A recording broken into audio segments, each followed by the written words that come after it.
Esta semana la Corte Suprema emitió varias decisiones históricas, y estas asegurarán la victoria de los republicanos en las elecciones al Congreso de 2026, no porque la Corte Suprema así lo haya planeado, sino simplemente porque hay cambios. Bueno, déjenme contarles, de hecho no es así. Probablemente no haya nadie que viva en Estados Unidos ahora que no haya oído hablar de la lucha entre California y Texas sobre el cambio de los límites de los distritos electorales y la votación para los miembros de la Cámara de Representantes. Esto parece una nimiedad, ¿verdad? Pero en realidad cambia completamente el mapa y la dirección en la que se mueve el país, Estados Unidos de América. Probablemente suena extraño, confuso e incomprensible, pero en esencia, por un lado es simple y por otro lado es algo trascendental.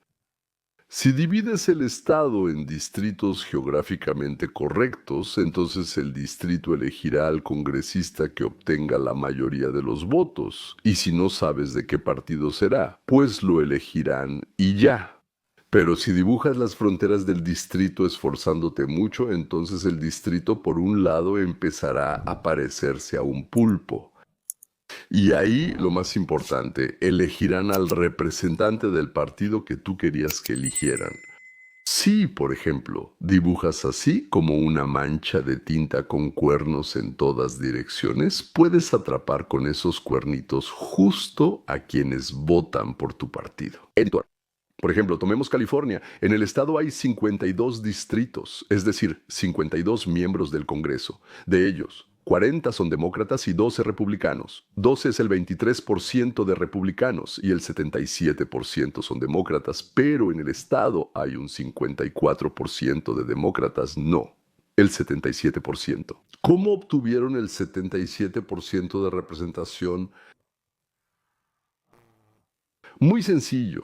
Durante los años de gobierno, las autoridades de California, los demócratas, silenciosamente cambiaron los límites de los distritos y al final reorganizaron y rediseñaron los distritos electorales. En los años de su partido, esto incluso recibió un nombre bonito, gerrymandering, bueno, en ruso, y en inglés suena como gerrymandering, es decir, hacer trampa con la geografía de los distritos electorales. No solo, por supuesto, esto sucedió en California y en Nueva York. Los demócratas y los demócratas de Illinois y los de Massachusetts y Connecticut y Vermont y Maryland y el estado de Washington, todos los estados demócratas en Estados Unidos. La reorganización de los distritos ocurre cada 10 años después del censo y los demócratas tienen un problema. En este momento, los habitantes de sus estados se están mudando en masa a los estados gobernados por los republicanos. Sí, eso es lo que llaman votar con los pies, digan lo que digan. Y los demócratas empezarán, cuando sea el próximo censo, a perder votos.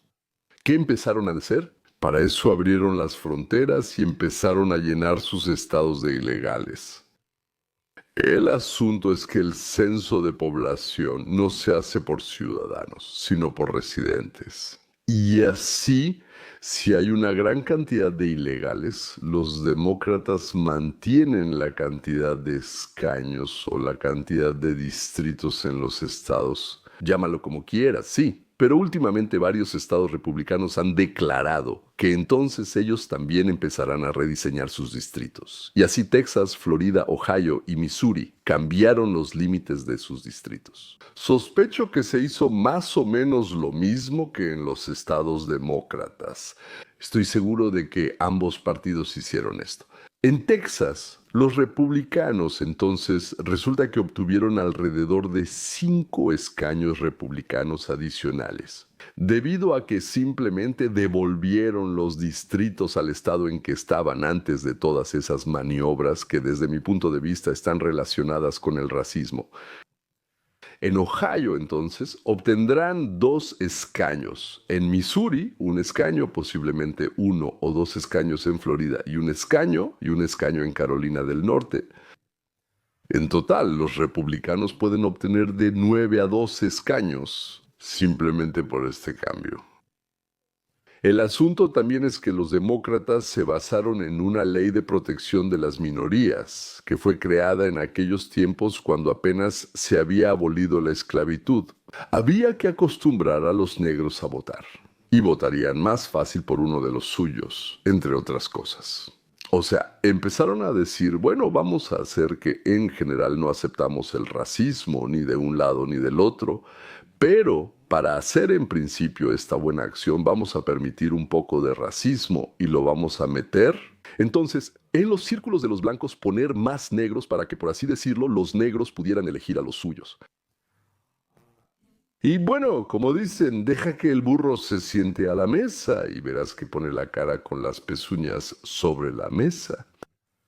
Así que, naturalmente, en los estados democráticos empezaron a hacer eso en todas partes para meter a los suyos en la mayor cantidad posible. Por eso resultó que en California es 52 por 50 por 12 y no, digamos, 45 por otra cosa. Entonces, ¿hay un 14% en Ciudad N? Eso es entre los negros, y si dibujas uno de los distritos de manera que no haya un 14%, sino un 51% de negros, entonces su representante, usualmente demócrata, llegará al Congreso. Si la Corte Suprema anula o limita esta ley, y ahora justamente de eso se está hablando, entonces en los estados republicanos los distritos orientados por raza desaparecerán de inmediato, y entonces los republicanos podrían obtener de 15 hasta 18 escaños extra en el Congreso de Estados Unidos. Esto le garantizará completamente a Trump un Congreso republicano en 2026 que apoyará sus iniciativas. ¿Qué hay de nuevo en la Corte Suprema de los Estados Unidos? Noticias importantes, Jake, políticas ilegales, la Corte Suprema. La mayoría conservadora, a pesar de la oposición de los tres liberales, decidió que Texas puede usar el mapa que dibujó el verano pasado para crear potencialmente 5 nuevos distritos que podrían ser republicanos y fortalecer la mayoría republicana en la Cámara de Representantes de los Estados Unidos. Y declararon que el panel especial del Tribunal de Distrito de Estados Unidos, que invalidó ese mapa diciendo que fue creado con criterios raciales inconstitucionales, que Texas de hecho dividió a las personas por motivos raciales. Ese Tribunal de Distrito lo dijo así, y Texas llegó aquí y apeló esa decisión con el apoyo de la administración de Trump. Hoy, la mayoría de la Corte Suprema se negó, diciendo que ese mapa merece más respeto por parte del Tribunal de Distrito. El Tribunal de Distrito debió considerar la presunción de buena fe del Poder Legislativo. Esta decisión es clave no solo por su impacto en Texas, sino porque permite que otros estados republicanos rediseñen distritos electorales a su favor, respaldados por este precedente de la Suprema Corte. Pero, más importante aún, tiene gran relevancia en el caso sobre la Ley de Derechos Electorales que analiza la Suprema Corte. Si la anulan, y todo indica que será permanente, terminará la ventaja artificial de 30 escaños de los demócratas en la Cámara de Representantes. Debido a los distritos electorales orientados por raza, toda la existencia del Partido Demócrata depende exclusivamente de mapas discriminatorios por motivos raciales. Este video explica que la Corte Suprema de Texas reconoce el fraude demócrata con el mapa de distritos y sus razones. Esto también significa que probablemente derogarán la Ley de Derechos Electorales. El Tribunal de Distrito concluyó que hubo manipulación racial inconstitucional en los distritos, no solo basada en líneas políticas que a Jake se lo permite la Constitución. Se puede dividir a las personas según sus opiniones políticas, pero no se puede dividir a las personas por motivos raciales. Y eso es exactamente lo que según el Tribunal de Distrito se hizo. Permítanme contarles lo que la jueza Elena Kagan señaló en su opinión concurrente. ¿En qué se basa la mayoría para reemplazar la interpretación de pruebas directas del Tribunal de Distrito por la suya propia? En resumen, no hay. Así que este es el final para este mapa de Texas. Ahora se podrá usar para las elecciones intermedias. Entonces la dama acaba de explicar la estafa de los demócratas. Analizaremos en detalle por qué esto implica problemas para la Ley de Derechos Electorales. La manipulación de distritos por motivos partidistas es legal. Si un estado rojo quiere privar de voto a los electores demócratas, puede hacerlo. Si un estado demócrata quiere privar de voto a los electores republicanos, también puede hacerlo.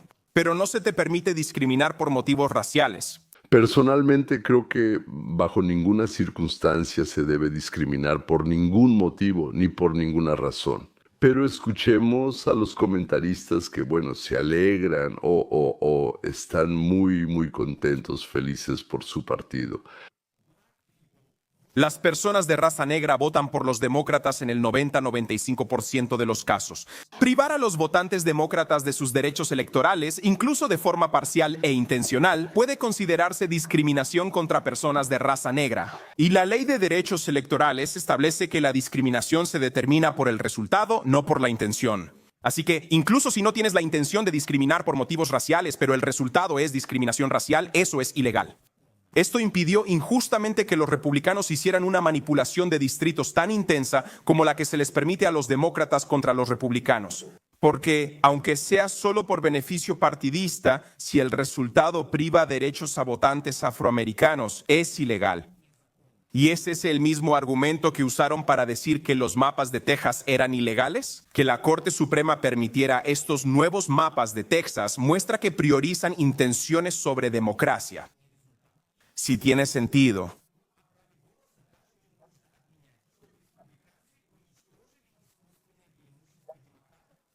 ¿Dónde voy? Oh, Dimka estuvo ahí, él ganó. El ambiente es el mismo. Los maestros son un elemento de tranquilidad con Drasov. El lunes oculta el elemento de acento. Consolidaron su victoria en las elecciones intermedias de 2026.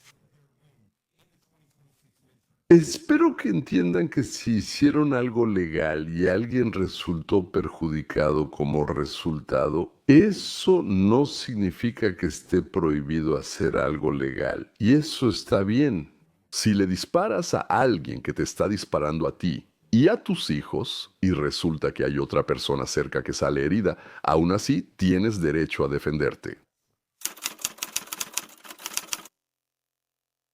Y ahora, otra gran noticia de la Suprema Corte, también casi histórica. Estados Unidos es el único, bueno, parece que el único país en el mundo al que puedes llegar embarazada.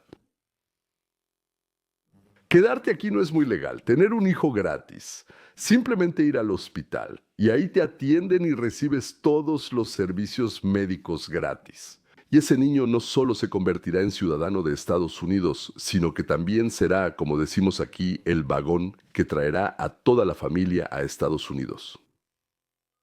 Las estadísticas dicen que esos niños traen a Estados Unidos de 1 hasta 30 miembros de sus familias. Bueno, primero la madre, luego el padre, después los otros hijos de esos padres, luego los padres de los padres y después los otros hijos de los padres. No es un proceso rápido, pero en promedio, en 15 años, llegan alrededor de 4 familiares. Aunque, como ya dije, hay casos en los que llegan hasta 30, así que bueno, digamos. 1 millón de niños nacidos nos da 4 millones de personas analfabetas, sin profesiones, que necesitan atención médica, cuidado, vivienda y subsidios. Personas que no tienen conocimientos del idioma ni comprensión del sistema político del país. Es decir, al menos durante 2 generaciones, estas personas son una carga para los Estados Unidos de América. La Corte Suprema acaba de anunciar, Brianna, que revisará la impugnación de la orden del presidente Trump sobre la eliminación de la ciudadanía por nacimiento. Quizá recuerden que el 20 de enero, en su primer día, tomó un marcador Sharpie y dijo, esto es importante. Intentó eliminar la ciudadanía automática por nacimiento, derecho que los estadounidenses han tenido por más de un siglo.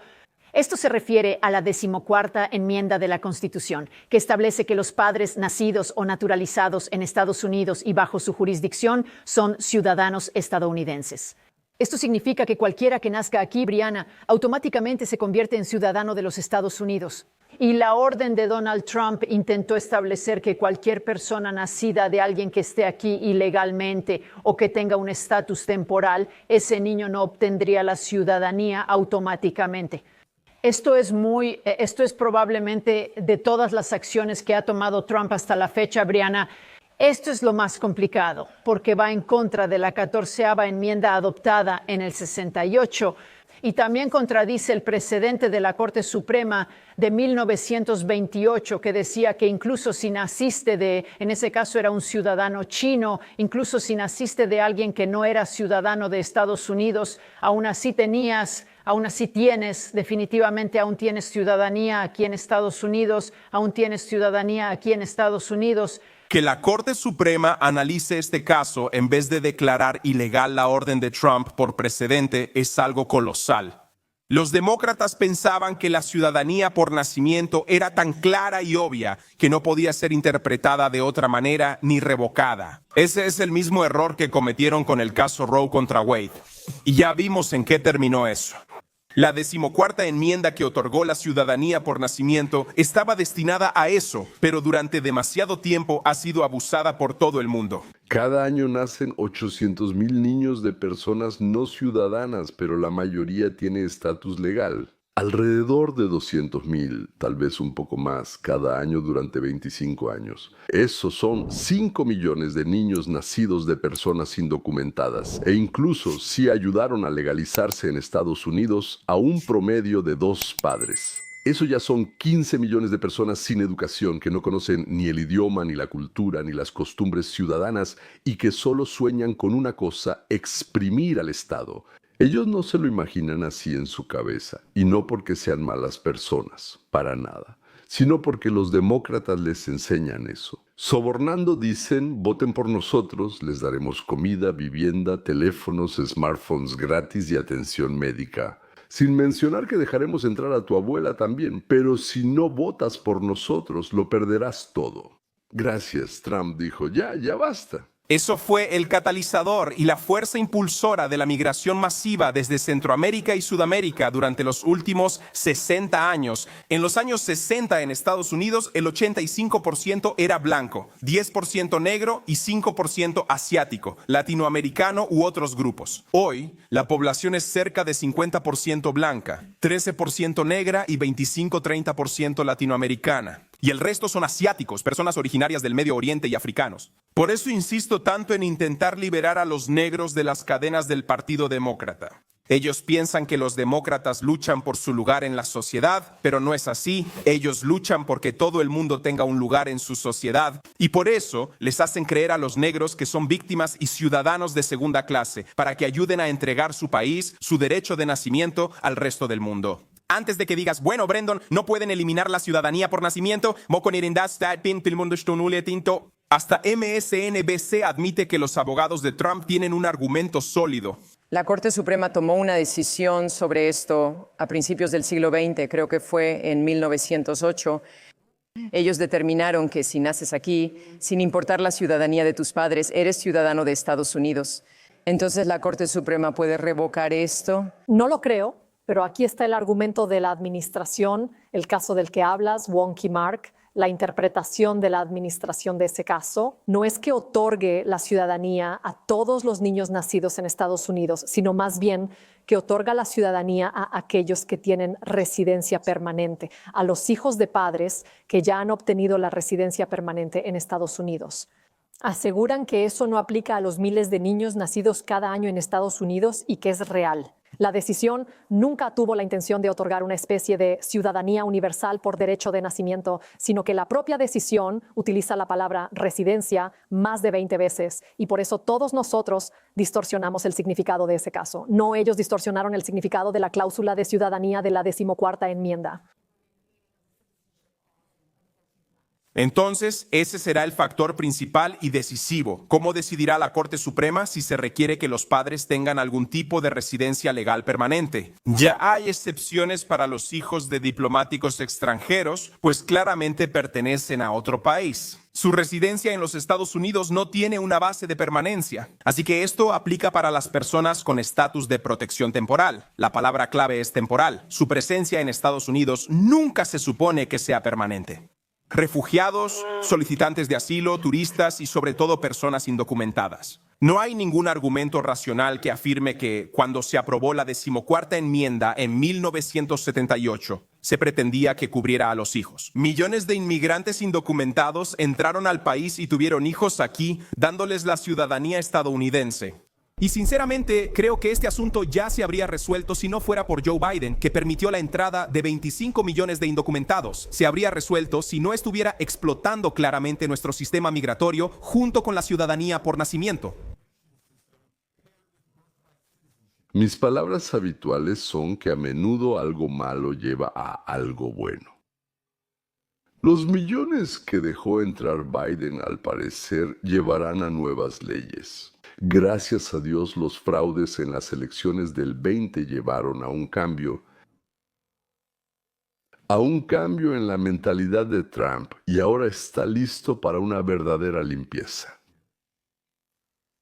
Bueno, de los establos sucios, como dicen, los establos de augías y también de lo que él llama el pantano. Y los medios de comunicación principales incluso reconocen el simple hecho de que la Suprema Corte está revisando este caso y eso les preocupa. ¿Y tú qué piensas, Jessica? ¿Por eso la Corte tomó este caso? Porque, como explicaste muy bien, tenemos precedente y ley. ¿Crees que la Corte quería hacer una declaración afirmativa de que estos son los elementos definitorios de este asunto? O al menos 4 miembros de la Corte, como sabes, y tú también eres experta en la Corte. Todo lo que se necesita para decidir revisar un caso son 4 votos, y por eso creo que fácilmente pudieron haber sido 4. Para decir que el presidente intentó cambiar la interpretación de la Constitución mediante una orden ejecutiva, debemos tener claro que ningún tribunal estuvo de acuerdo en que él tuviera derecho a hacerlo. Esta orden, aparentemente firmada el primer día de su presidencia, nunca entró en vigor. Sí, respondiendo a su pregunta, creo que este es uno de esos grandes temas constitucionales sobre los que la Corte Suprema suele tener la última palabra. De nuevo, si este caso fuera tan obvio, la Corte Suprema ni siquiera lo habría aceptado para escucharlo. Simplemente habrían anulado la orden del presidente por inconstitucional. Habrían dicho que hay un precedente que ha existido durante 150 años. No tiene sentido perder tiempo confirmando esta decisión. Creo que soy bueno interpretando señales y pienso que será una decisión de 5 contra 4 que anulará la ciudadanía por nacimiento. Y eso es un asunto enorme. Es un sistema que, en esencia, fomenta la violación de las reglas, la explotación, la mentira y el fraude. Diluye el significado de la ciudadanía estadounidense hasta convertirlo en algo que cualquiera puede obtener, siempre y cuando esté dispuesto a llegar aquí por cualquier medio necesario. Y castiga a quienes esperan su turno y siguen nuestro debido proceso de inmigración de manera legal. Esta decisión es crucial porque puede evitar que Estados Unidos se convierta en un país del tercer mundo. Las audiencias serán en primavera, el veredicto en junio y los mantendré informados. Estos son 2 casos enormes que están destinados a cambiar Estados Unidos, corrigiendo los errores y la mala intención de decisiones anteriores. Y también sobre otra decisión que también está devolviendo a Estados Unidos a los tiempos en que este gran país se estaba construyendo. Damas y caballeros, algo nunca antes visto sacudió Washington y el pánico se siente en todo el país porque hoy estamos hablando de un terremoto político que atravesó el corazón del gobierno federal. La Corte Suprema aprobó la limpieza de Donald Trump en el aparato federal y en pocas horas miles de empleados federales empezaron a empacar, desalojar escritorios y salir rápidamente. Donald Trump despidió a todos. Esto no es una suposición, no son rumores. Esto está sucediendo ahora mismo, en tiempo real. Y la razón no es un escándalo, filtración o votación del Congreso, es Donald Trump. El Departamento de Eficiencia Gubernamental de Donald Trump inicia una operación secreta preparada durante meses. Se lanza un ataque coordinado por departamento mostrando quién fue leal a la Constitución y quién solo a su ideología. Abogados de la Asociación de Organizaciones de Observación Social presentan demandas. Abogados del Departamento de Justicia son reasignados. Empleados del Departamento de Estado exigen prohibiciones y los medios están en pánico porque sabían lo que significa el aparato estatal. La máquina que por décadas desafió a presidentes, manipuló la política y evitó responsabilidades, ahora enfrenta una retribución inevitable. ¿Conversación? Se trata de lo que el presidente de Estados Unidos tiene derecho a hacer y lo que no. y el tribunal a continuación apoyó a Trump. Por primera vez en la historia moderna, el tribunal confirmó de manera clara, decidida y categórica que el presidente Trump realmente tiene la autoridad para reestructurar, reducir y reclasificar partes significativas de la fuerza laboral federal. Ya no habrá más prohibiciones interminables ni obstáculos burocráticos y sindicales que frenaban todo. Esta decisión activó todas las herramientas preparadas por la administración: moratoria de contrataciones, traslados por lista F y posibles despidos masivos. ¿A qué? A la fórmula de capital.